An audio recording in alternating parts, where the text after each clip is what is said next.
think we had something like $54 million of cash. This is Alexa von Tobel. At 23, she dropped out of Harvard and founded a financial education platform, which she sold for $375 million. Today, I had her at her studio in Manhattan and asked her to teach me her blueprint to become a successful entrepreneur. Alexa, I want to start this episode back in the year 2009. You're at Morgan Stanley, and all of a sudden, boom, Lehman Brothers collapses. The financial world is falling apart. And you decide to take a massive leap of faith and start your own company during the Great Recession. Yep. Why? Right now in America, if you have lots of money, it's very easy to get access to financial advice. If you have, again, hundreds of thousands, millions of dollars, people want to give you advice. If you don't have that, which by just structure, most young people do not because they have not had a job yet. So if you're your age, 18, 19, 20. But even in your early 20s and late 20s and early 30s as a person, you're building your wealth. And so when you're in that building phase, right now, financial planning is a luxury product still. And that really pissed me off. It got under my skin. I was like, that's unfair. It's as if the healthcare system would only see you if you were healthy. Right? Think about that. So in the financial system, you get a lot of help when you're really healthy and have lots of money. And when you don't have any money and you can't afford to make a mistake, you can't get access to advice. And I said to myself, this digital revolution that we were going through back in 2008 seemed really obvious to me that we could democratize access to financial advice. LearnVest ultimately was TurboTax for financial planning. It was extremely accessible, very affordable. We were open 24 hours, 7 days a week. And I said, let's go democratize access to this. And that's what we did. So now that you launched LearnVest, you mentioned you founded that in 2007. You moved to New York City. And I heard that you started building it out of a Starbucks. What were the first steps that you were taking to build out this platform? So what's really cool now here in 2024 is there's so many clear ways to build businesses. You can go online. There's literally I got pitched recently a tech platform that instantly builds the business for you. It's just such a different world. Back in 2007, 2008, you barely had companies to be able to easily build your business online with a website. That was its own process. Finding designers to imagine what the homepage could look like was its own process. You can trip over a designer today or frankly use tools like Canva and build things yourself entirely. So it was really hard. And it's just I think, I sort of have a lot of a better understanding of how people probably felt in 1999 when the internet was just coming and people were like, building things was hard. Getting online was hard. In 2008, there wasn't a lot of infrastructure to go after things. So you had to do a lot yourself. I remember, I'd just taken my 5-year leave of absence from Harvard Business School. And I remember telling my best friends and family members and boyfriends that I was like, I had to understand how to become a lawyer, a designer. I'm understanding engineering because I have to understand how to turn the website on. I'm writing my own business plan. I'm running our own models. I had to do most jobs myself to be able to understand what needed to happen to get something online and then go find the right people. So it was really, really hard. I remember looking back, I absolutely started working at 7 o'clock in the morning and wouldn't finish until 11, 12 at night, most days, including the weekends. I didn't do anything else. I literally lived and breathed building this business. Every day, every minute, I had risked everything. I dropped out of school. I put in all my own savings, which is, by the way, not a great financial thing to do. There were no other options. There are people sitting in the audience listening to your story, and they're feeling something very similar. They're awake at 7, going to bed at 11, 12 o'clock at night, but they're not getting progress. They feel this level that they might feel stuck. They're constantly hustling, grinding, putting in the grit, but it's not moving forward.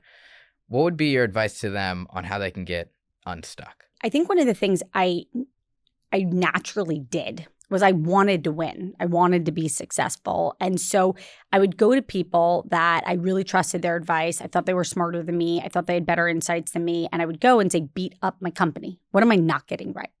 Why am I stuck? What's happening? And I had this simple rule of thumb, which was go find 5 of the smartest people around you and ask them their opinion. And if 3 or 4 say the same thing, you should probably take that as pretty good advice. And so, you don't want anyone to over-rotate and learn to only listen to other people and not trust their own instincts, because I think as founders, you need to trust your own instincts. You have an inner voice, a reason why you're starting. There's you have a point of view. So I don't want people to also learn not to listen to themselves, but you should constantly have a board of advisors around you of really smart people that tell you what you need to hear and then go do it. When you're saying that you want them to beat up your company, what were some of the things that you were learning from the top 5 smartest people that you had conversations with? I remember really clearly I was talking to a really great guy and I was like, I need to raise money. And he's like, if someone's smiling at you and nodding and not at the end of it asking for more information and following up and asking to meet again, like they're not giving you money. And I just remember it was such a simple, and I was like, he's like, so don't let them waste your time because they're not giving you money. So move on, go find the people who are going to give you money. And that was like I just remember that was such a simple insight where it was like, so ask them who else you should meet and move on, and like don't waste any more time with the people who are not actively writing checks and helping give you money. I was building one of the things I did decide really early was should LearnVest become a registered investment advisor. And at first we were content, and then we went into tools, and we were going to give advice.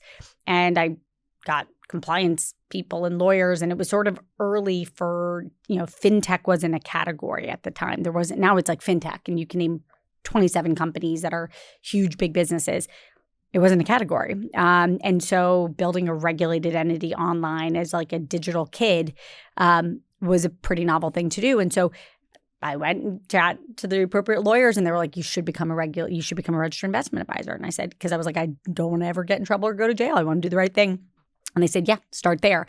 And so constantly putting people that were better and smarter and more informed around you is, and I look for that now with founders. I look for them every day. Like, are you hiring people that you don't deserve to hire, that are better than you are, that have more insights, more experience, so that they can fill in your blind spots? Because, often entrepreneurs are young people with big ambition who want to solve a problem. They're an engine. They're a visionary. But you want to surround yourself with people who also know how to execute. I want to play a scenario. Let's say I'm an investor in that early stage when you're building out LearnVest. You sit down, we're having a conversation. What would you say to me to try to get me to invest in your company? I mean, I always say actions speak louder than words. I dropped out of Harvard Business School in the bottom of the worst recession in 81 years when it was not cool to do. People truly thought it was insane. So I'd already put my actual personal, I couldn't afford to lose. I had literally made an extremely damning decision to my personal trajectory. I passed up major jobs that were going to pay me 3x. I was making nothing, so it's really easy to have a job that's paying you more. I then taken all my own savings and put it into the company. So again, I burned the bridge behind me. And I always say, I like to see people, there's no plan B, it's only plan A. They have to make it work. And so those two things are pretty compelling. And then the third thing that was pretty compelling is I'd written a 75-page business plan on my own. No one asked for it about every single thing. I was probably more informed than most people around financial literacy, the future of finance, the categorization, the demographics around individuals and their wallet and what was going to happen and what I thought was going to happen. And so I always said I had to be more informed than anyone else sitting next to me, because that is what was going to convince somebody that I was trustworthy enough to give me some money. And what quickly happened is those three things were compelling enough that someone said, I'm going to take a risk on you. And once that happens, it started to kick dominoes that then turned people to join me. And this ball started snowballing. And, that snowball continued for the next 7 years until we sold the company. Yeah, I like your point on plan A and plan B. I met a founder. He built out a company called Dandy. So they're now, I think, $1 billion dental We're an investor. marketplace. Yeah, so Tony Aloco. And I had breakfast with him. And he asked the waitress, hey, could I get avocado toast? And they're like, I don't think we still have it. Is there something else you want me to get you? It's like, well, can you check? And they're like, okay, sure, we'll check. But is there something else as a backup that you want? And he said, well, let's just stick with the avocado toast. And if you can't find it, then come back and we'll go from there. He ended up getting the avocado toast. It was a very small moment, but it spoke a lot to his story that he always will go with plan A instead of plan B. To be clear, we're an investor in Tony. He is fabulous. And we always say we look for founders who are relentless and very, very demanding. And those are the people you want to work for and work with. They are going to be the hardest working. They are going to have plan A. They're going to make plan A happen. They're going to turn the sails to make sure that you catch the wind so that plan A happens. It's what you want to see in someone who's trying to change the world. Elon Musk doesn't take no for an answer. That's not to say he's perfect. But if you want someone changing the world, that's a pretty good skill set to have. Yeah, even with Jensen Huang, his employees have said very demanding, but you kind of have to be to build a multi-trillion-dollar company, right? When you were growing LearnVest, to get your first 50K signups, you started off with these financial boot camps. Yep. What were they and how did they take off? I mean, I literally invented it. I was the architect of our product because it was great. I was 23 when I started the company, 22 when I 21, 22 when I was really coming up with the idea. And so there I was. I was like, I had a job at Morgan Stanley on their prop desk. I was making real money. And I kept being like, I want to know what to do with my money. And I want it to be seamless and obvious. And I want trusted advice. I don't want you to sell me products. And so I said, well, how do we educate hundreds of thousands of people in a short period of time to trust us with their wallet? Let's create these boot camps. And the boot camps can be free. And we can get people to come and be dedicated to 10-day programs online as a way to start building our brand. I wrote the content. That's why I became a certified financial planner. I said, I can't teach this if I'm not literally a world-class expert. They weren't a product that even existed. It was a 10-day program. You would get an email in your inbox. It would pull you back into the website. You would then finish the quizzes and the tests and the interactions with the forum of really making sure that you understood important concepts. And what was crazy at that time, and this was literally our first product that we launched, we were content, tools, and then advice. So content was the boot camps. The tools became sort of our Mint, like mint.com, which is no longer existing, but you could link all your accounts, see all your money. And then we just connected experts there to then start helping give you advice. And so we built them in sync. First was the content, then the tools, then the advice. And so the first boot camp, we started partnering with magazines like Real Simple and other places where I kind of intuitively was like, I think people who probably really like Real Simple like to be organized. So they probably want to be organized on their money. Let's see. And we got covered in a few places and literally tens of thousands of people started coming and signing up for LearnVest and telling their friends about it. And it was just a very different time. We didn't pay for users. We didn't acquire users through marketing and spend and anything. It was all word of mouth. But pretty quickly, when you start having tens of thousands, 20,000 at a time, human beings saying, I want to go through this program and then showing up and loving it, I was pretty clear that there were more people like me in the world who wanted really good trusted advice for their wallet who were young. You became a world-class expert online creating content. What do you think that says about the importance of becoming an expert in your industry through content online to be able to build out a B2B business? It was truly just like a very simple strategy of like, okay, how do we find people? And I was like, well, we got to create content. And where should the content go? It should go where people are spending time, which at that time was like magazines and content sites. And so we literally started creating 50 articles a week that we would share all across the internet to bring people back to LearnVest to then create an account and know that we could be a home where you could come start to manage your finances. And so it was really scrappy. I wrote a book the weeks before my wedding. Like, that's a crazy thing to do if you're like a bride to be. Like, I was a different version of a bridezilla. Like, I was like, I got to write a book. So that's what I'm going to focus on. And I think that just gives you a sense of like, there weren't playbooks. We were inventing our own playbooks of how do we get out there so that people know about LearnVest and can come and manage their finances. So if you're out there building a company right now, think about things other people aren't doing. That's what I would say. Is like, we did things no one else was doing to find really smart ways to go find customers that authentically would like us and gravitate towards us. And how were you able to rapidly gain market share against incumbents like Charles Schwab, who had like the trust and brand alignment and the moat and the experience? Yeah, it was sort of an unfair advantage, which is that they couldn't easily create content for a bunch of reasons. The first is they were trying to sell you products. And so it's really hard to trust their advice because it's not unbiased. We didn't sell products. And that was sort of our unfair advantage, which is we literally said, just advice. That's it. Like, that's what we're here for. And it made us like a very neutral party. And so actually, we got those types of companies to start taking our content. And so we had partnerships early with TD Ameritrade and Fidelity and many, many other sites because they were like, we'll take your content because it's more trusted than us. And so we became a really trusted brand in personal finance content. it is a very different switch when you're focused on helping and not selling.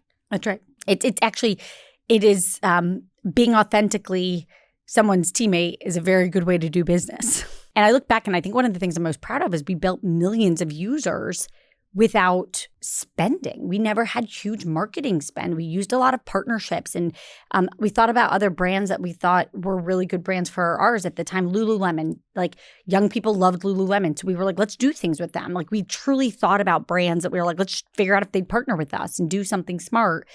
And punchline, they also wanted to get in front of smart people. So we hacked it all. And fast forwarding a few years, Northwestern Mutual approaches you and wants to acquire the company. Yep. How did that happen, and what were some of the conversations that were taking place behind the scenes? They had come to us. We had not approached them. They had actually emailed us and said, hey, we really would like to invest and learn more. And so very quickly, I started realizing that our bet on building something for the masses that didn't exist, prioritizing everyday people, it was scale of the country, was a really good thing to do. And so Northwestern Mutual emailed us a few times, and finally I took the meeting, and they invested and then stayed close to us, and the rest was history. What did you learn during that time on what it actually took to negotiate a multi-$100-million deal? Well, I was the head negotiator at the age of 29, 30. I was authentically doing it the only way I knew how, which is being myself. And so, yeah, I mean, it was complicated. We had a few potential parties who had sort of come around, and I just raised capital. So we did not need this number's directionally right. I think we had like something like $54 million of cash, which is a lot of money back then. Like that, I mean, today, like some coming out of the 2021, 2022 window, that was, we barely used even the capital because we were so scrappy and frugal. So we also didn't need to sell. So it kind of gave us I was in a really interesting place. Also, crazy fact, I was also 9 months pregnant. I sold our company on a Wednesday and had our daughter, Tobel, that weekend. So that was also pretty unusual. That's pretty crazy. Yeah, it was like, I always joked it was pretty good negotiating leverage because I truly was like, I have to, either we get this done before I have this baby or not, but like I am not going to, I can't pick up the phone, in the hospital. Yeah, it reminds me. So I'm interviewing Ankur Nagpal from Teachable later today, and his business got acquired for, I think, $250 million. He had an acquirer approach them as well, and they didn't need to acquire. They didn't need to sell. They weren't looking to sell at all. They actually weren't even interested in selling the business. But that did give him a lot of leverage to the point where I think there were 4 months in negotiation. And he's just like, hey, I'm not going to keep flying back and forth from New York to Brazil or New York to your offices. Let's just close this over 4 days. We'll just bang it out if you really want to close it. Otherwise, we're not going to go through.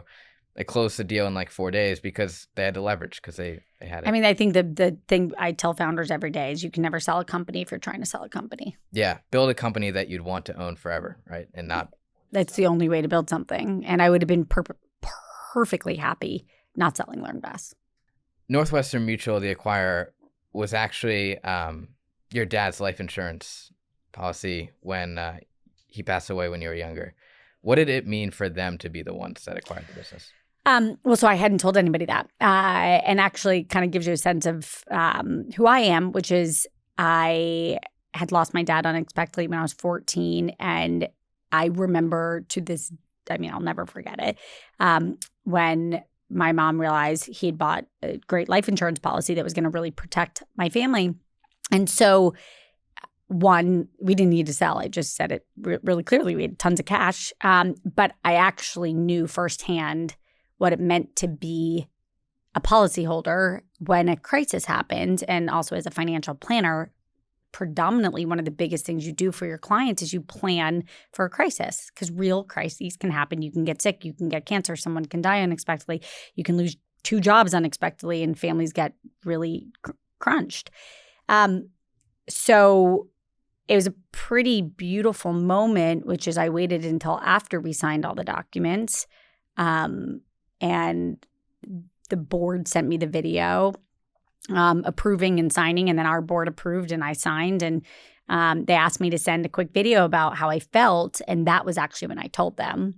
that I had been a firsthand recipient of a policy, and that's why I was agreeing to sell my first baby, my first, LearnVest, my first solely founded company, to them, because I felt that if we could take our software and help tens of millions of more people understand the need to plan and have insurance when they need it, that would be a really proud thing for me to do. And so it absolutely felt like it was right. And, for me, I always said your job as CEO is actually not to do what's in your best interest. It is factually, fiduciarily to do what's in the best interests of all shareholders, all employees, all customers, and then finally all investors. And when I finally had the space, which was, after all was said and done, to make my own decision, the decision had made itself. It was the right thing for me to do. And when the wire finally hit the account, how did that feel for you? It's funny. Obviously, as a young person, having life-changing wealth hit your bank account is a great moment. But it's funny that wasn't even the moment. I actually feel like it was the moment where I got to tell the entire team that our work had been so meaningful and valued by others. It was amazing. The CEO, whose name is John Schlifsky, who's an incredible person and actually to this day probably one of the best mentors I've had. We got to go tell press together, and we went on. I was literally 9 months pregnant. I looked like I was going to go into labor that day. We went and told 10 outlets about what we were going to do teaming up. Those are the sort of things that were pretty for me. It was when I got to tell my own family. Those were the moments that I thought were more special. The last thing I'll say is it was the emails I actually got from the team where they told me what the equity value of what we had just created would do for their kids and their family. And as a nerdy financial planner who doesn't need a lot of money to be happy, that is quite literally how I am wired. You don't become a financial planner to hoard money. You plan and those types of things. It really was just watching all of the incredible good that we could do. That was awesome, and also really awesome. My husband and I would celebrate those moments together. It was really exceptional. And before we wrap it up, have a few closing questions. Sure. First, what's the best piece of advice you've ever received? Surround yourself with people who are going to tell you what you need to hear, not what you want to hear. What's one rule you live by that most people don't? Get up, dress up, show up. It's really simple. Get up early. I'm an early riser. I've always been my whole life. I get out of bed with a spring in my step and ready to tackle the day. Get up, dress up, get dressed. Get dressed so that you feel your best, and show up with a positive attitude. And I think if you think about it, it's a really simple mantra, but get up early, outwork people, dress up, put yourself together, feel your best, do whatever that means for you, and then show up for people, show up for yourself, show up for the people you love. I'm a huge fan. My best friends will tell you, I believe in showing up for people, particularly in their tough moments, and then show up for yourself. And positivity is, I think, one of the most appreciated assets that a human being can have. People are attracted to people who are very positive and who want to do things and believe in things and will things into existence. And I think your best founders are people who will things into existence. And if I slid you over a phone and you could call your 20-year-old self, would you call? And if so, what would you say? I absolutely would. I would remind her what she was already good at, and which is don't follow the pack. I've always been comfortable not following the pack. And I have 3 little kids, and we teach them not to follow the pack. And probably the thing I was most proud of is yesterday, my son, who's 6, the teacher showed a screenshot of every kid and what their predictions were. And he was the only one with a weird prediction. And he was alone. And I took a screenshot of it. And I'm like, don't follow the pack. You don't get anywhere in life following the pack. You got to chart your own path. And so I would tell 10-year-old Alexa, 15-year-old Alexa, 20-year-old Alexa, trust your instincts, keep doing what you're doing. I don't need people to understand me or appreciate me. I'm comfortable following my own path. You secured a $330 million fund for Fund 3 for Inspired. What's your goal with the capital? What do you want to do? Yes, so first we want to meet founders who are ready to absolutely go and powerfully change the future. We're a generalist fund. We back any and every big idea. We're looking for people. I want to see people dream crazily big. Crazily big. Not a little bit. Don't give me incrementality. Give me epically big innovation, going after some of the world's biggest problems. And sitting here on the morning after an election, all I can say is we got a lot of work to do as a society, sort of free from politics. Like, we've got a lot of work to do to make this country what we know we should and be thriving as a global leader. And so I want people with huge ideas, crazy ideas, solving some of the biggest problems facing the future of wealth and health and society and technology and AI to come show up and let us give you capital and swing big. I noticed that some of the best founders and most successful in the world have a crazy amount of delusion, but also a crazy amount of ambition. I met with this 17-year-old kid who I just interviewed, who runs an app that makes $1 million a month. He was just featured on Forbes. And I asked him, like, what's your long-term goal? Like, what do you want to be? And he said to my face, I want to be the next Elon Musk. I was like, yeah, you're going to go far.